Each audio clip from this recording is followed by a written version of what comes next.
I'll tell you guys one thing, I am thoroughly enjoying the speculation about what I look like. I would just love it if you guys would leave comments letting me know what you think I look like, but if you already know, don't spoil it for the others.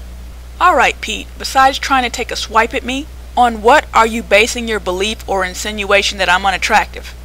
And I mean besides the fact that I'm black and you don't like black women, what else are you basing it on?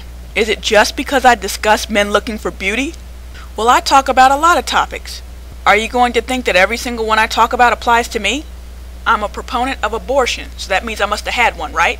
And then I like how you said Stylistic said you don't look that bad. So I look bad but not that bad, right? Well thanks, you don't sound that unintelligent.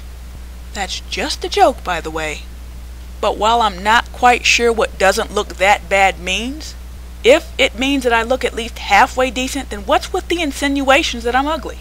It just sounds like an ad hominem for the sake of an ad hominem. And then you try to boil my video down to me trying to convince men to go after the ugly girls. Quote one line out of my video that even remotely says that. My video isn't that long, a whole 4 minutes, so it shouldn't be hard to find. Yeah, I called you out for having crazy standards, so I guess that means I want you, huh? I mean, that seems to be the kind of logic you're using. The reason I call you out for your standards is because you're the main one on here talking about, I can't find a good black woman. And not only do your standards apply to looks, they apply to features. But anyway, let me keep on topic. You hinted or came out and said that I must be upset that a lot of men weren't checking for me. Where are you getting this from? I've never said that. So you're either making an assumption based on what you think I look like, or you're pulling it out of your ass. Probably a little bit of both. The only men I've ever said weren't really checking for me was upper echelon black men. And I was mainly talking about the ones around my age. That's just one little demographic of men in a sea full of men. So how you translated that into not many men checking for me, I don't know. First of all, I've always preferred older men. And they are mad easy to get, especially when you're young. As a matter of fact, going for an older man is the easiest way to get an upper echelon man. Plus, they're more mature and they don't try to beat it up. Ever since I turned about 27, all of my boyfriends have been between 40 and 50. A couple of them might have been like 38 or something. Do you really think it's hard for a chick in her 20s to get somebody in his 40s? Please. But anyway, moving along. The title of my video, Women Don't Have to Do Anything, is a response to something that you said. Now, I don't remember your exact words, but you talked about a woman saying, I don't want to go out with you, you don't have no swag, or something like that. Then you turned it around and said something like, well bitch, what do you do? I wasn't trying to say that women don't have to do anything to attract a man. But anyway, you said, well, what do you do? And then you started giving other examples like, if a woman demands that a man has muscles, then shouldn't she also be in shape? Now on that particular example, I would say yes.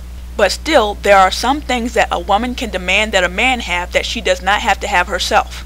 Or she doesn't need to have it on the level that he needs to have it. That one doctor I was dating who was a calorie Nazi, he wasn't fat, but he wasn't fit. He had a little bit of an over 40 gut, but he demanded that any woman that he dates have a tight body. And he could do that because he had money. Without the money, he probably would have to be fit to get a fit woman. And a lot of guys were leaving me comments saying, well, I don't just go for looks, I go for personality too. I'm not saying that you don't look for other things. When I say men look for youth and beauty, which is not something I made up by the way, that's just another crude oversimplification, kind of like saying men provide love to get sex and women provide sex to get love. Now, of course men also want love and women also want sex, among other things. That's just a way of simplifying things just to make a point. I'm not saying that men don't look for other things in women besides beauty. I'm saying you don't care about those other things unless you like the way the woman looks. Most men are not jumping to wife up a beautiful woman who has the same amount of personality as those fish who like to suck on the glass. But what you probably will do is wait for an attractive woman, or one who's attractive to you, who does have the traits that you're looking for. Don't act like men will do the same thing as a woman, which is overlook a man's looks if he has money or charisma or something else she wants. I don't see men falling all over Gabourey Sidibe. She's got a great personality and she's got money. Now, I'm not saying that she doesn't have a boyfriend and that there aren't chubby chasers out there who find her perfect, but in general, there ain't men lined up around the block trying to get to her. There were chicks knocking down the door to get to Notorious B.I.G. In fact, some of them even pee-peed when they saw him. I don't know how men are misunderstanding me to have said that men like beauty and nothing else. I've never said that. Moving along, one thing that Pete said that I do agree with is that the word swag is poorly defined. It means different things to different people.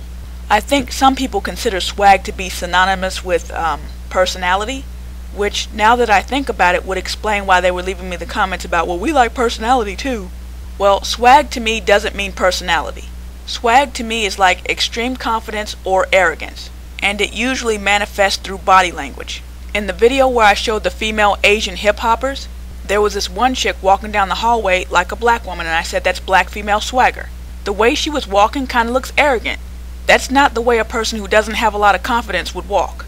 A man with swag can step into a room and his persona takes up a lot of space in the room, so to speak. There are a lot of women who find arrogance attractive in men. However, I think that most men would find arrogance in a woman off-putting. Like, the way that Asian girl was walking down the hall, you may think that's sexy, but you're probably going to expect her to have an attitude with that walk, or to think she's too cool for school. Whereas a man walking down the hall with swagger, not like that, but manly swagger, women will be like, ooh, look at him. He's walking up in the place like he owns it. Let me go see what he's about. Now, to me, swag is kind of like style over substance. It doesn't really amount to much in the real world. I mean, unless you're a rapper or a mob boss or an athlete. If you're in a relationship with a guy, how does his swag improve the relationship? It's easy to see how a guy being smart could improve a relationship, or being loving or being understanding, but swag, it doesn't really have a use other than, oh, he looks cool. So to me, swag is just something that can help females notice a male. But outside of that, I really don't see any other use for it. I mean, again, unless you're a rapper. It's a very superficial thing. Now, here's why women don't need swag. They already have a superficial thing to attract men, their beauty. So if a man walks into an establishment and he's walking or moving in such a way that says, I'm the shit or I own this bitch, women are going to take notice. Oh my God, he's so manly, he's so in control. But if a female walks through the door with that same attitude, y'all gonna say, well, there goes a stuck-up bitch. If a beautiful woman walks in the door, nice and calm and ladylike, the men are going to notice even if she ain't got swag. And again, I'm not talking about personality. I'm talking about swag as I defined it earlier. Swag has no real use for a male other than attracting females. It's just like when somebody left a comment in my comment section. Male animals strut for females just to attract them. And that's really all it's useful for. It doesn't feed the babies. It doesn't protect the herd from harm. So anyway, like I was saying, swag has a very limited use for males and basically no use for females. Therefore, we don't need it. If an ugly chick or just a chick that you don't think is cute has swag, you're not going to be attracted to her. And if a pretty chick has swag, you're probably going to think she's stuck up. I was about to close out the video, but there's something else that I thought of. Some black guys that I hear talking about how they don't have swag so black females don't like them, I think in many of those cases, those men are thinking that swag means that you have to move like a hip-hopper or rapper, or that you gotta walk with a pimp limp. Yes, those things are a manifestation of swag, but you have to ask yourself what makes a man move like that. Men who move like that or walk like that are very confident or arrogant, or at least they look like they are when they're walking like that. But black men and rappers aren't the only ones who show arrogance with their body language. Of course, a lot of non-black, non-white Latinos do, but so do a lot of Italian men, and I'm not talking about the ones on Jersey Shore who kind of act like wiggers anyway. I'm talking about guys like Tony Soprano and basically all the men on The Sopranos. They would walk around like they were the shit. You could just see it in their body language that they were kind of saying, hey, you don't want none of this. Even Michael Chiklis, when he played Vic Mackey on The Shield, the way he would strut around or enter a room like he was in charge, he wasn't doing it in the same way a black guy would or a rapper, but it was still a very arrogant, even kind of hyper-masculine type of walk. He was working in the field as a detective, therefore he needed to be physically intimidating. It was the same thing with Tony Soprano and his boys, the same thing for a rapper, a pimp, an athlete. All of them need to be physically intimidating. Same thing for a lot of black men. They're in an environment where they need to be physically intimidating, or at least look like they can't be easily messed with. Now, if you come from a place or work in a field where physical intimidation is not used to get things done, you're probably going to have less swag. So when black women say you don't have any swag, I don't think they're so much talking about, oh, you don't walk like Lil Wayne, you don't sag your pants, and you don't do the pimp limp. It seems to me like they're saying you don't have physical arrogance, or rather you don't look like you can intimidate anybody, if the need be. So hopefully this video clears everything up. I did not say that men only like beauty. I said you only care about the other things she has to offer if you like the way she looks. And again, I said if you like the way she looks, not necessarily if she's beautiful by other people's standards. That's all I got to say. Don't forget to leave comments telling me what you think I look like.